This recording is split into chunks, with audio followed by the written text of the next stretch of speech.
السلام عليكم ورحمة الله وبركاته. إن الحمد لله نحمده تعالى ونستعينه ونستغفره ونعوذ بالله من شرور أنفسنا ومن سيئات أعمالنا. من يهده الله فلا مضل له ومن يضلل فلا هادي له، وأشهد أن لا إله إلا الله وحده لا شريك له، وأشهد أن محمدًا عبده ورسوله. يا أيها الذين آمنوا اتقوا الله حق تقاته ولا تموتن إلا وأنتم مسلمون. يا أيها الناس اتقوا ربكم الذي خلقكم من نفس واحدة وخلق منها زوجها وبث منهما رجالا كثيرا ونساء، واتقوا الله الذي تساءلون به والأرحام إن الله كان عليكم رقيبا. يا أيها الذين آمنوا اتقوا الله وقولوا قولا سديدا يصلح لكم أعمالكم ويغفر لكم ذنوبكم، ومن يطع الله ورسوله فقد فاز فوزا عظيما. أما بعد، فإن أصدق الحديث كتاب الله تعالى، وخير الهدي هدي محمد صلى الله عليه وعلى آله وصحبه وسلم، وشر الأمور محدثاتها، وكل محدثة بدعة، وكل بدعة ضلالة، وكل ضلالة في النار. أعاذني الله وإياكم من النار. تعلمون جميعا، nyote mnajua ndugu zangu Waislamu, ya kwamba sisi tumekwisha kumaliza mwezi wa Shawwal na sasa tupo katika mwezi wa Dhulqa'da, au tumezoea kuita mwezi wa Dhulqa'da. Mwezi huu wa Dhulqa'da ni miongoni mwa miezi ambayo ilikuwa mitukufu, ambayo Allah subhanahu wa ta'ala aliposema minha arba'atun hurum, katika miezi 12 kuna miezi minne ambayo ilikuwa mitukufu, na ndio huu ambao sisi tumeuanza miongoni mwa miezi hiyo minne ambayo ilikuwa mitukufu. Ukimalizika mwezi huu, utakaofuata vile vile ni mwezi mtukufu, nao ni mwezi wa Dhulhijja, na ukimalizika mwezi wa Dhulhijja, utakaofuata vile vile ni mwezi mtukufu miongoni mwa miezi iliyokuwa mitukufu, nao ni mwezi wa Muharram, na mwezi wa 4 ni mwezi wa Rajab. Mitatu ambayo imefuatana, na wa 4 upo baina Shabani na Jumada.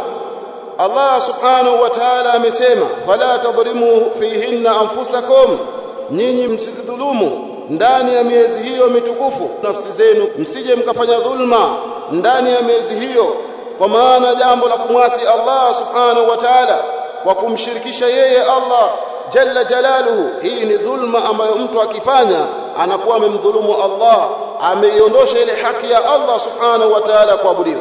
Kadhalika mtu asije akafanya dhulma kwa kuyafanya maasi ya tofauti tofauti.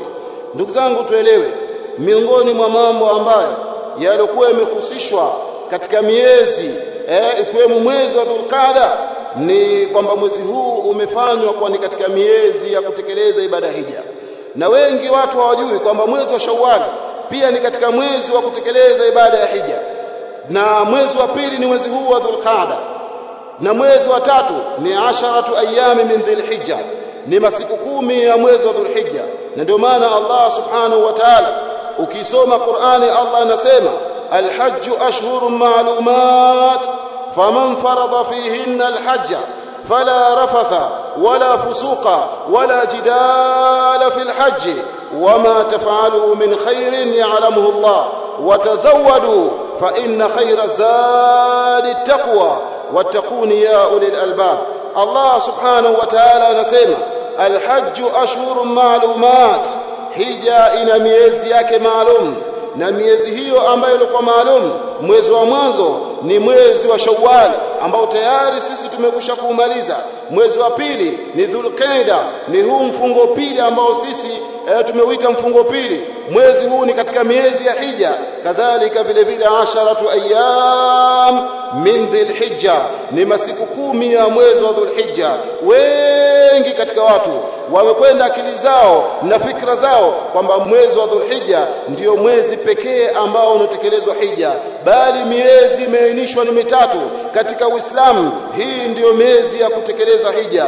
Kwa hiyo yule ambaye yoyote atakayehirimia au atakayekusudia hija nje ya miezi hii mitatu, hija yake haitowezekana kukubalika. Faman aujaba nafsahu ala alhaji biihrami wa talbiya, yule ambaye atakayewajibisha nafsi yake kwa jambo la kuhirimia na kuleta talbiya, akakusudia hija lakini akaja kuifanya hija yake hiyo, au akawa anakusudia kwenda kuitekeleza katika miezi mingine isiyokuwa miezi hiyo mitatu, huyo hija yake haitowezekana kubaliwa. Kuonyesha kwamba Uislamu umeainisha hija ambayo inayokubalika kisheria mbele ya Allah subhanahu wa ta'ala ni ile ambayo itakayotekelezwa ndani ya miezi hii miwili kwa miezi mitatu, kwa sababu mwezi wa Dhulhijja ni yale masiku ya mwanzo 10 ayami min Dhulhijja, yale ndiyo masiku ya hija. Lakini ukitoka hapo ukienda mwezi 17, mwezi 18, mwezi ngapi huko, pia unatekeleza kwa baadhi ya akwali za ahlul ilmi, lakini hasa ni yale masiku ya mwanzo ndiyo ambayo yanahesabika kuwa hija inatekelezwa hapo. Kwa hiyo Allah subhanahu wa ta'ala anasema faman farada fihinna alhajja fala rafatha wala fusuqa wala jidala fil haji, basi yule ambaye atakayekuwa amekusudia kuitekeleza ibada ya hija fihinna, ndani ya miezi hiyo ambayo ilikuwa maalum, ambayo yenye kujulikana, fala rafatha, pasipatikane kwake yeye rafathu, pasipatikane maneno ambayo yalikuwa machafu kwamba yeye tayari kashahirimia, pasipatikane kwake yeye maneno ambayo yalikuwa machafu. Kadhalika vile vile asikusudie kufanya tendo la jimai wakati kwamba kashaingia katika ile nia kuhirimia, kashahirimia yeye. Ndiyo Tausi akasema hapa rafath inakusudiwa at-ta'ridhu lin-nisa'i bil-jima'i wa dhikruhu baina aydihinna. Rafathu inakusudiwa hapo ni mtu kujiingiza kwa wanawake kwa lengo la kufanya jimai, labda anao wake zake amekwenda nao hija, lakini yeye kashahirimia. Haifai kwamba yeye kukutana nao kimwili, haifai kabisa kwamba wewe ikawa ushahirimia ukasema kwamba mimi bana nimefikwa na haja lazima nikutane na wewe mtu wangu. Hili ni jambo ambalo lilikuwa halifai wakati utakapokuwa tayari umekwisha kuingia katika ihram ya kutekeleza ibada ya hija. Na ndio maana Atau akaleta maneno ambayo yanalingana na maneno ambayo aliyosema Tausi. Tausi amesema haifai kujiingiza katika tendo la jimai, kwa mtu kufanya jimai na mke wake wakati kashahirimia, wala kulitaja jambo hilo la jimai baina aidihinna, mbele zao wanawake, haifai. Atau yeye akasema arrafathu qawlu rajuli, ni kauli ya mtu ambayo anayosema limraati, kumwambia mwanamke hala ihrami, wakati kashahirimia, akasema idha halaltu asabtuki, mimi nitakapokuwa nimehalalika basi nitafanya jimai na wewe. Ni jambo vile vile haifai. Kauli hiyo vile vile haifai wakati utakapokuwa wewe umehirimia, kwa sababu hija ina taratibu yake maalum, hija ina sheria zake maalum. Kwa hiyo wewe ukikiuka sheria hizo unakuwa unaifisidi hija yako, unakuwa unaiharibu hija yako, unakuwa unaiweka katika pahala ambapo palikuwa pabaya ile ibada yako ya hija, kwa sababu ina sheria zake maalum, ina mafundisho yake maalum. Kwa hiyo Muislamu ambaye umeweka nia ya kwenda kuitekeleza ibada ya hija, haya unatakikana uyafahamu vizuri. Fala rafatha, hakuna kufanya rafathu, kuleta maneno machafu, kadhalika kufanya jimai, wala fusuqa, wala hakutakikani mtu kuleta ufasiki.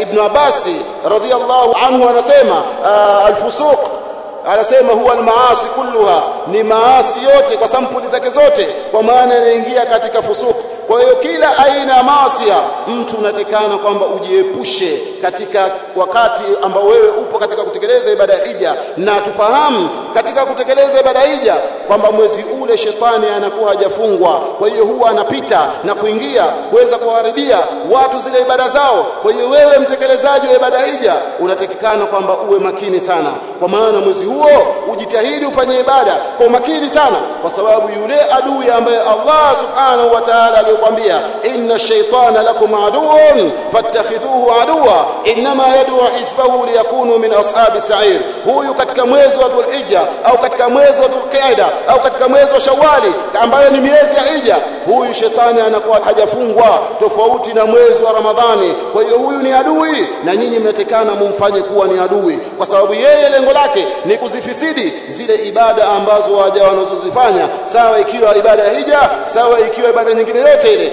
Liyakunu min ashabi sa'ir, anawaita wafuasi wake ili wawe katika watu wa motoni, kwa kule kuwafisidia ibada zao, kwa kule kuharibia ibada zao, kwa kule kuwaingiza katika mambo ambayo ya kumwasi Allah subhanahu wa ta'ala. Kwa hiyo usifanye ufasiki katika ibada ya Hija au nje ya ibada ya Hija, kuwa mbali na jambo la haramu, kuwa mbali na jambo la maasi.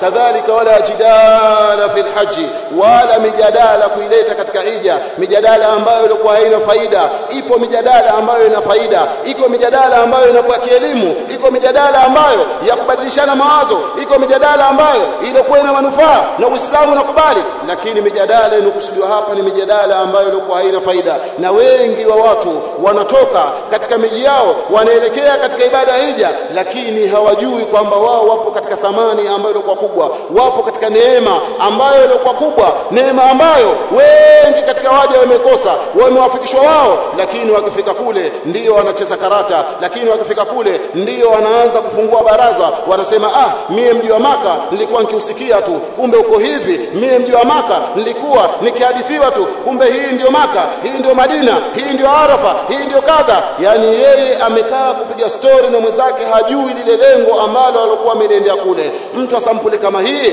anatakana muogope Mola wake subhanahu wa ta'ala, kwa sababu ile ni fursa ambayo Allah subhanahu wa ta'ala amekuwepesishia wewe kuipata wewe, akamnyima mwenzako. Kwa hiyo itumie fursa hiyo katika hali ambayo ilikuwa ni nzuri, katika hali ya kutakasa nafsi yako, ufanye kwa ajili ya Allah subhanahu wa ta'ala, na umkusudie Allah subhanahu wa ta'ala. Kadhalika vile vile ukusudie yale ambayo sheria ya Uislamu iliyokuwa imekusudia kwa kule kutekelezwa ile ibada ya Hija. Acha mijadala katika ibada ya Hija, acha ufasiki katika Hija, acha kuleta rafadhu katika ibada ya Hija, kusudia kufanya khairi. Na ndio maana Allah akasema wama taf'alu min khairin ya'lamuhu Allah, na lolote ambalo mtakalolifanya katika jambo la khairi Allah subhanahu wa ta'ala yeye anajua. Watazawadu fa inna khayra zadi taqwa, na andaeni masurufu, andaeni zawadi ambazo mtakazokuwa mnachukua, na hakuna zawadi ambayo ilikuwa bora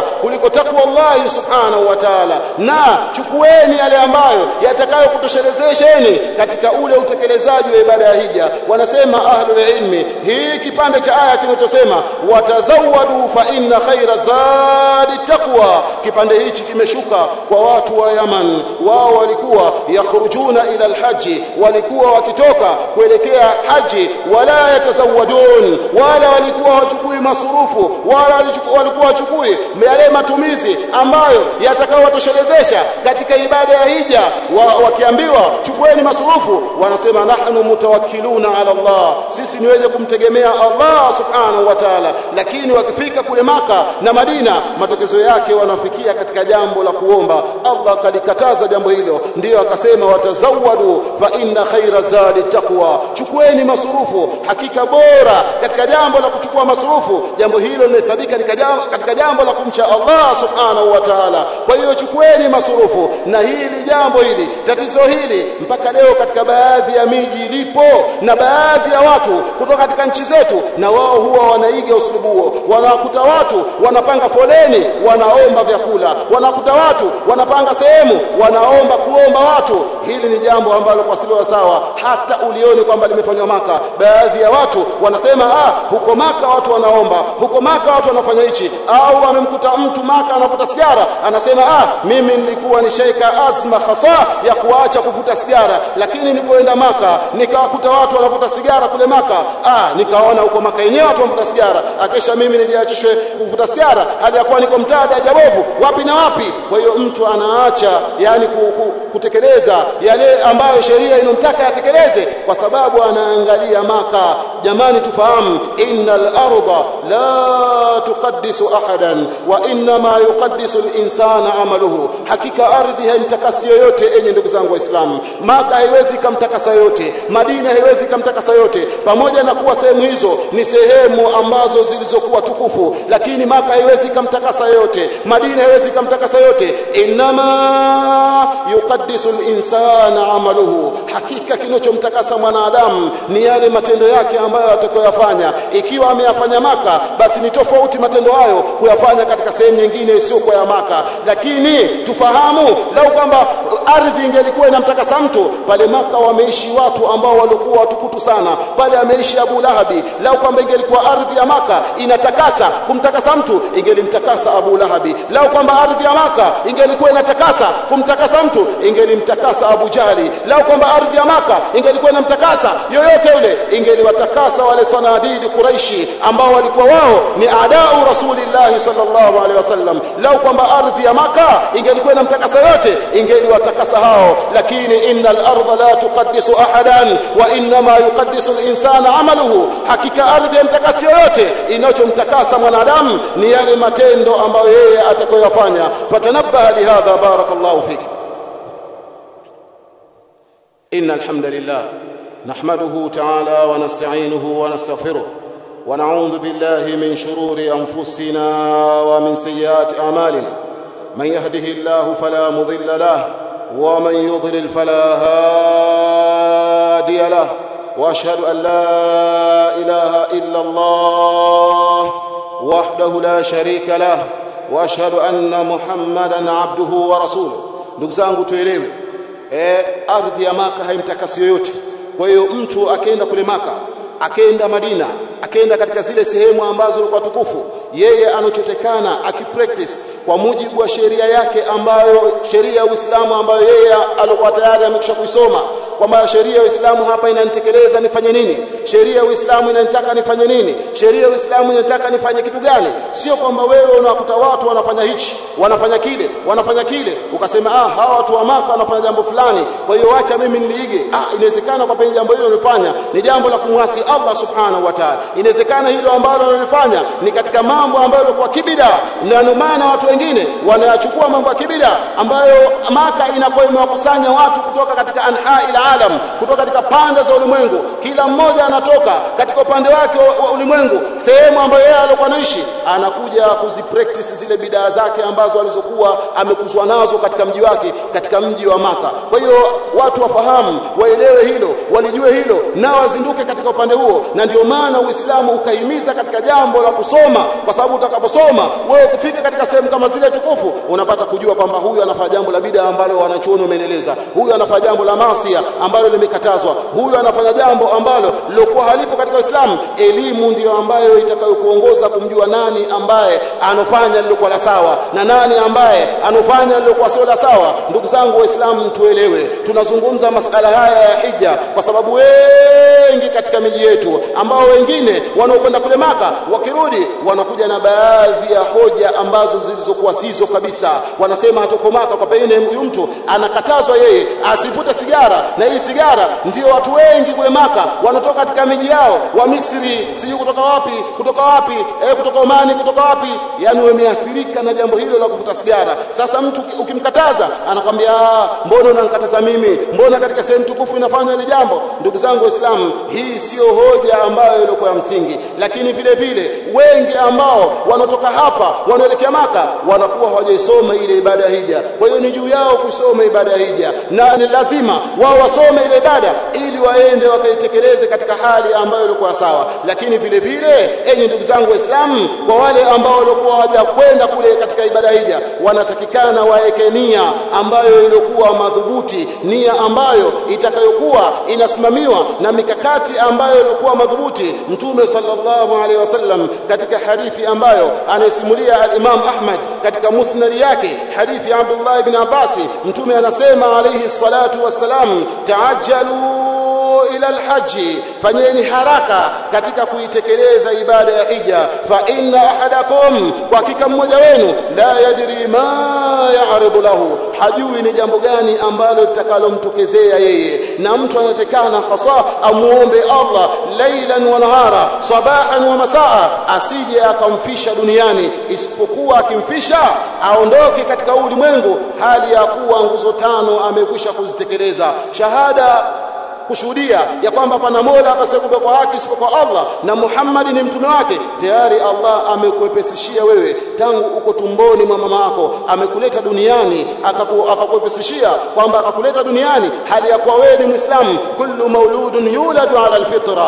kila kinachozaliwa kinazaliwa katika maumbile ya Uislamu. Allah akakuepesishia jambo hilo. Kadhalika vile vile akakuepesishia ukawakuta wazazi wako wakawa ni Waislamu, hawajakubadilisha kukuondosha katika ile shahada la ilaha illa Allah wa anna Muhammadar Rasulullah. Hiyo ni neema ambayo unatakana umshukuru Allah subhanahu wa ta'ala kwa kule kukufanyia wepesi. Wewe umekuja na shahada yako duniani na umepata baleghe yako, hali ya kuwa shahada yako bado ipo, ni neema ambayo ilikuwa kubwa sana. Lakini vile vile iqamati swala tayari unasimamisha, ewe ndugu yangu Muislamu. Itau zaka, jambo la kutoa zaka. Wengi wetu sisi hatuna uwezo wa kutoa zakatul malia, lakini Allah hajatuacha mkono akatuwekea zakatul fitri, ni kutoa kilo 3 tu, au kama imezidi kilo 3.5 au kilo 2.5. Tayari wengi wetu tumetoa zakatul fitri, tumeingia katika nguzo ya kuitekeleza ya 3 katika jambo la kutoa zaka. Saumu Ramadhan, tayari sisi tumefunga mwezi wa Ramadhan, imebakia jambo la kutekeleza ibada ya hija.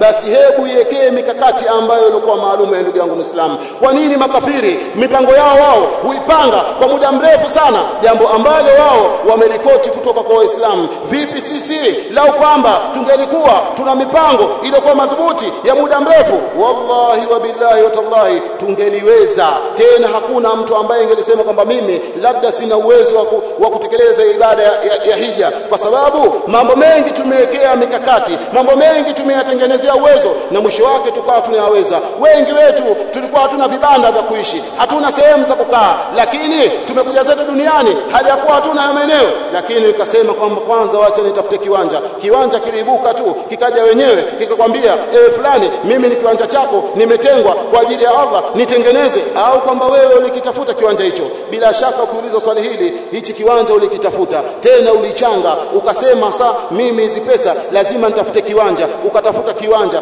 ulizidunduliza mpaka ukakamilisha kiwanja. Baada ya kupata kiwanja ukasema sasa nataka kujenga foundation, pesa pia ulidunduliza, ukatengeneza foundation. Baada ya hapo ukasema nahitaji matofali, ukafanya mikakati yako, ukafanya mipango yako ambayo unayojua wewe, ukaweza kunyanyua tofali, na mwisho wake ukatafuta pesa za kuweza kuweka bati. Mwisho wake nyumba hiyo sasa unaingia ndani ya nyumba yako. Hebu tuulizane, hii nyumba ambayo wewe ulikuwa umejenga ilijijia tu ghafla kwamba hii ni nyumba ambayo kwamba ya mtu fulani, hebu unatakana ukae humo, au ulifanyia mipango, ulifanyia mikakati mpaka ukaweza kuipata nyumba hiyo? Basi mfano huo ewe ndugu yangu Muislamu, jambo lolote, sio hija tu, jambo lolote ambalo linahitajia uwezo wa kimali, uwezo huwa unatengenezwa ewe ndugu yangu Muislamu kwa mujibu wa ule uwezo ambao Allah subhanahu wa ta'ala aliyokuwa amekuruzuku. Kama wewe kipato chako kwa siku ni 10,000, imege hiyo 10,000, ikiwa kwamba sio matumizi yako kwa siku 10,000, iweke sema hii mimi naiweka wala siulizii hii mpaka niweze kutekeleza ibada ya hija, na Allah anajua ni yangu. Na wallahi ikiwa umeweka nia hiyo na ikawa unafanya zile asbabu za kawaida, Allah atakuja kukuruzuku uwezo ambao ulikuwa wewe hukutarajia kabisa. Kwa nini? Kwa sababu wewe ndani ya nafsi yako, mawazo yako, fikra yako, yale ya Allah uko katika mstari wa mbele katika kuyatekeleza. Lakini wengi wa watu lao kwamba tutaulizana nani atakwenda hija, kila mmoja atanyosha mkono juu. Lakini je, hii nia ni kweli ipo ndani ya moyo ya kwamba mimi nataka kwenda hija, au kwamba hii nia iko hewani inaelea? Pale ambapo unapoulizwa ndio unaichukua unaiweka moyoni, unaonyesha mkono, mimi nataka kwenda hija. Akesha likiondoka swali hilo, nia unairejesha na bakia hewani inaelea. Ndugu zangu Waislamu, huu sio Uislamu ambao unatakana awe nao Muislamu ambaye alikuwa masbuti, Muislamu ambaye alikuwa yuko ngangari, alikuwa yuko kisawa sawa katika kutekeleza sheria za Allah. Yeye katika kila sheria ya Allah Allah anakuwa yuko makini, hayumbishwi yeye na mawimbi ambayo ya kidunia yanopita, kwa sababu kila aina mawimbi ambayo yanopita katika dunia wewe unajua namna kuyaepuka mawimbi yale, lakini katika kutekeleza amri za Allah unakuwa mstari wa mbele. Basi hebu zindukana katika hili, ewe ndugu yangu Muislamu. Jiulize wewe kipato chako cha siku kikoje, jiulize wewe kipato chako cha mwezi kikoje, jiulize wewe kipato chako cha mwaka kikoje, jiulize wewe kwamba mimi lao kwamba ningelikuwa ni hizi fikra nazo tangu miaka 5 mpaka hivi sasa, kweli ningelikuwa sijatimiza uwezo wa kwenda hija, ungelikuwa ushatimiza. Lakini sasa ndiyo mawazo haya yanakuja sasa hivi baada ya kusikia maneno haya. Basi zinduka, bado hujachelewa. Na Allah subhanahu wa ta'ala yeye anawapenda waja wake, yeye Allah subhanahu wa ta'ala anawataka waja wake wafaulu katika haya mawimbi ya kidunia, wafike mbele yake Allah subhanahu wa ta'ala hali ya kuwa wamepata yale mafanikio yaliokuwa makubwa sana. Na hakuna khairi ambayo Allah subhanahu wa ta'ala anayowatakia waja wake kama yule mja ambaye alikuwa yeye ameondoka duniani, yeye ni Muislamu, lakini zile nguzo za Uislamu zote amezitimiza. Wako ambao wameondoka duniani hawajatekeleza ibada ya hija, wengi wao hawakuwa na nia, wengi wao hawakuwa na mawazo, kwa sababu wengine walifanya kazi, mishahara kwa wanalipwa mwisho wa mwezi, lakini hawakuwa na fikra za kwenda hija mpaka wamefika kustafu. Mtu akapewa kinu chake cha mgongo milioni 100, basi pia hakuna fikra ya kusema kumeja katika ile milioni 100 yake akasema hii wacha nikaitekelezee ibada ya hija. Hakuna fikra hizo kabisa. Huyo amekula hasara ambayo ilikuwa kubwa sana. Lakini wewe ambaye Allah alikuwa amekuteua akakufanya ukawa unaswali swala 5, akakufanya wewe unahudhuria madarasa, akakufanya wewe unahudhuria katika khairi, unasikia akwali za ahlul ilmi, basi hebu jizindue katika upande huo. Usiwe ni katika Waislamu ambao walikuwa wazembe, usiwe katika Waislamu ambao walikuwa hawana mikakati, usiwe katika Waislamu ambao wanaojiendea tu mashariki ya dunia, magharibi ya dunia, lakini wao hawakai wakatafakari kwamba nini mimi nitekeleze kwa ajili ya akhira yangu. Usiwe katika upande huo, kwa sababu wewe hujaletwa hapa duniani kwamba ujezunguke katika hii dunia, bali Allah yeye ameweka maneno katika Qur'ani akasema, wama khalaqtul jinna wal insa illa liya'budun, sikuwaumba majini na binadamu isipokuwa wapate kuniabudia mimi. Ma uridu minhum min rizqin wama uridu an yut'imun, sitaki mimi kutoka kwao riziki yoyote ile. Wama uridu an yut'imun, wala sitaki mimi wanilishe. Inna Allah huwa ar-razzaqu dhul quwwati al-matin, hakika ya Allah subhanahu wa ta'ala yeye ndiyo ar-razzaqu dhul quwwati al-matin, tena ni mwenye nguvu ambazo zilizokuwa madhubuti. Sasa wewe ndugu yangu Muislamu, kaa katika hali ambayo ya kuangalia nini mimi ninatakana nitekeleze. Hii nguzo ya hija inahitajia uwezo wa aina mbili, istitaatul maliya wal istitaatul badaniya, uwezo wa kimali na uwezo wa kimwili. Je, mimi nipo katika upande upi katika sehemu hizo? Wewe mwenyewe ukishakujiuliza, hapo ndipo ambapo utakapokuwa unapata maelezo, unapata fikra katika akili yako kwamba kumbe mimi natakana kwamba niwe katika upande huu wa kutengeneza uwezo wa kimali, kwa sababu uwezo wa kimwili tayari nipo nao, lakini uwezo wa mali bado sipo nao. Natakana uwezo wa kimali ni utengeneze. Na wallahi kwa kadri ya kila mmoja wetu ambavyo Allah alivyomwezesha, uwezo wa ufanani. Kuna wengine wamefadhilishwa kidogo, kuna wengine wapo katikati kidogo, kuna wengine wapo chini kidogo, kuna wengine wanapata kwa tabu kidogo zile riziki zao, lakini kwa wote na kwa sampuli zake, wallahi uwezo wa kutengeneza jambo hili la hija tuko nao sisi, kila mmoja wetu kwa kadri ya uwezo ambao Allah anavyomruzuku. Lakini inahitaji Muislamu azinduke, inahitaji Muislamu azinduliwe kwa mzinduo ambao atakaozinduliwa ndio atafahamu, atasema kweli sikuwa na fikra kama hizi, kweli sikuwa na mawazo kama haya, kweli. Kwa sababu Muislamu sio jambo la hija tu, jambo lolote lile, hata familia ikiwa kwamba kuna mgonjwa anaumwa, basi bila shaka mtatengeneza uwezo wa kuweza kumsafirisha kumpeleka India. Hawezi akajipeleka mwenyewe yule India,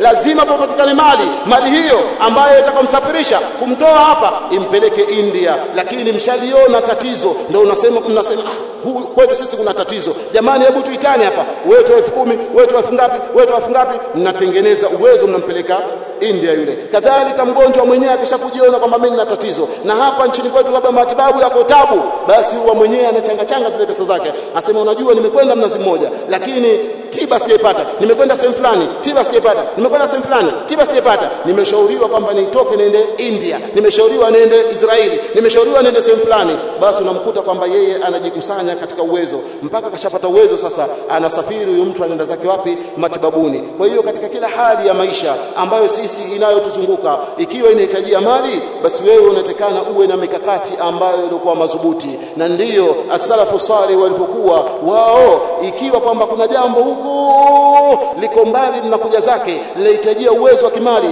wao wanajiandaa hivi sasa, ili likifika hilo jambo na muda wake ukifika, tayari wao wanakuwa washajiweka kimikakati kwamba wana uwezo nalo. Wa'aidu lahum mastata'tum min quwwa, jiandalieni kiuwezo, kwa maana nguvu zinakusudia pale, nguvu za kimali, nguvu za kisilaha, kila sehemu ambayo unatakana ujiandae. Muislamu wewe ndio unatakana ujiandae. Hizi fikra ni za Uislamu, sio fikra za makafiri ambao wao wamejiwekea strategies, mikakati ya miaka 10, mikakati ya miaka 30, mikakati ya miaka kadha. Hizi ni fikra zetu sisi Waislamu, sio fikra zao. Lakini kwa kuwa tumeziacha, ndio unakuta kwamba tuko wanyonge sana Waislamu, tuko dhalili sana Waislamu, tuko katika hali ambayo ilikuwa ni duni sana Waislamu, hali ya kuwa kwamba Uislamu hutaki hivyo.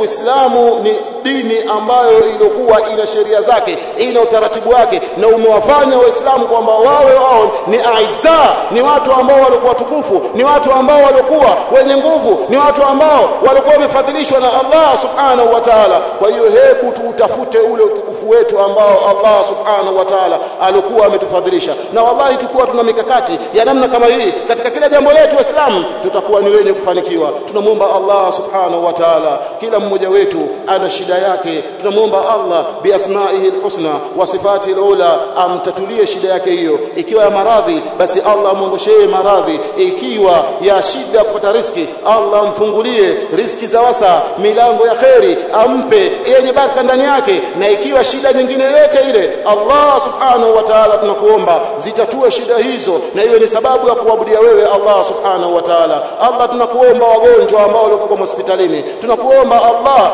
wape siha, wape uzima, waondoshee maradhi ambao walikuwa kunayo, na siha ambayo utakawapa iwe ni jambo ambalo litakaowanufaisha, na iwe ni sababu ya kuabudia wewe Allah subhanahu wa ta'ala. Kadhalika vile vile Allah tunakuomba amani ambayo ilikuwepo katika nchi yetu, amani ambayo inatupa wepesi wa kutoka sehemu moja kwenda sehemu nyingine, wa kutoka majumbani kuja misikitini kutekeleza ibada, wa kutoka kila sehemu tunayotaka tukaielekea sehemu hiyo. Allah tunakuomba amani hii itunze, Allah iendeleze amani hii iwe ni yenye kuwepo. Allah, yoyote ambaye anayekusudia shari amani hii ya nchi na akawa yeye ana dhamira kuleta vurugu, basi Allah tunakabidhi wewe shingo yake mtu wa sampuli kama hii, kwa sababu hii ni amani ambayo Allah umeiweka ndani ya miji hii iwanufaishe wote ambao wanaishi katika miji hii. Kwa hiyo yoyote ambaye ikiwa anaiashiria shari amani ya nchi hii, ikiwa kwa kauli yake, ikiwa kwa vitendo vyake, sawa ikiwa mtu huyo ni raia, sawa ikiwa ni kiongozi, sawa ikiwa ni yoyote yule, Allah wewe unamjua siri yake, ivunje yake dhamiri isiweze kusimama. Allahumma kullana wala taqul alaina, wazidna wala tanqusna, wa akrimna wala tuhinna, warfa'na wala tadana, wansurna wala tansur alaina, wansurna wala tansur alaina. Allah tunakuomba viongozi ambao wako madarakani, tunakuomba Allah watengeneze wawe ni viongozi ambao walikuwa wema, na kipindi kinachokuja ni kipindi cha uchaguzi ya Rabbi, tunakuomba tuchagulie viongozi ambao watakaoweza kutia nguvu Uislamu ya Rabbal alamin, na waislamu wataishi katika hali ambayo ilikuwa ni nzuri. Innaka waliyun dhalika wal qadiru alayhi. Rabbana atina fid dunya hasana wa fil akhirati hasana wa qina adhaban nar. Qumu ila salatikum yarhamukumullah wa aqimis salat.